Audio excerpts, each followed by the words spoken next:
This is a little, quick little video of Molokai via Google Earth, my favorite program. So, Big Island, Maui, Oahu, and then tucked in the middle is Molokai. So you can see this is our condo over here on the west end. And as you can see, just visually, the whole, like from here over on the west, is very arid, very dry. And this is a big mountain here that goes up to, I don't know, about 4,000 or 5,000 feet of elevation, and it's very very lush over here. You can't really drive in anywhere of this area though. It's uninhabited, it's just extremely rugged terrain, but it's beautiful. Yesterday we went for a drive all along up here, and that was a fun drive.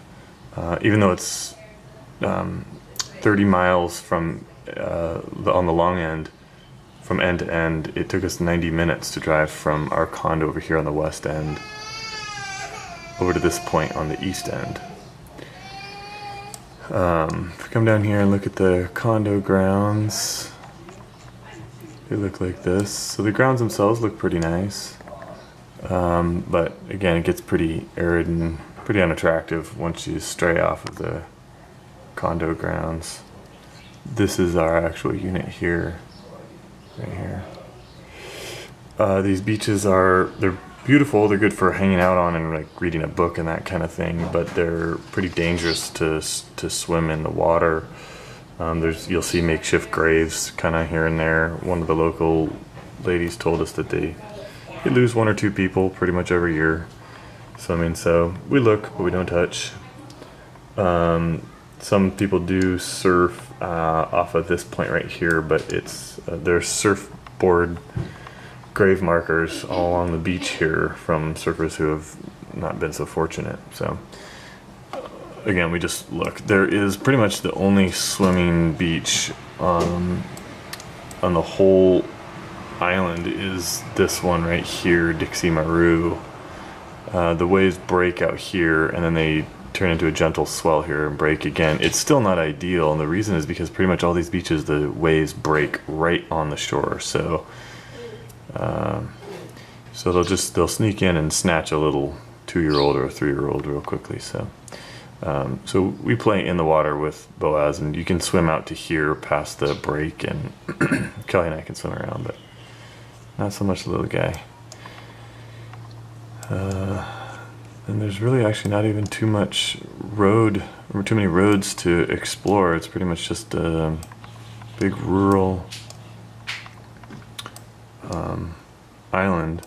There's this very small little town, and it looks like most of them are probably do cattle ranching. We went and explored this, so I think this area here is mostly cattle, and that's probably what occupies that little village. Coming in here this is where the airport is, and this is a huge organic farm here, and there's a livestock co-op here where you can get beef that's been raised on the island, so that's been nice. And there seems to be a fair amount of farming here, and then other than that, it's just pretty much the downtown area, which is right here. So if you look, that's right about in the middle of the island on the south side. Kaunakakai or something like that. And there's shops, grocery stores, post office, that kind of thing in there. And then we have a little bit more exploring to do. There's a off-road road you can kind of work your way through that goes up in here, and we're maybe going to go do that today or tomorrow. So far so good. There's a little town out here. It's actually an interesting story. This is where people with leprosy used to be banished from all of Hawaii, were stuck out on this peninsula and isolated to quarantine the disease. A lot of the people that live there, a lot of them have been cured of it, and so it's not contagious.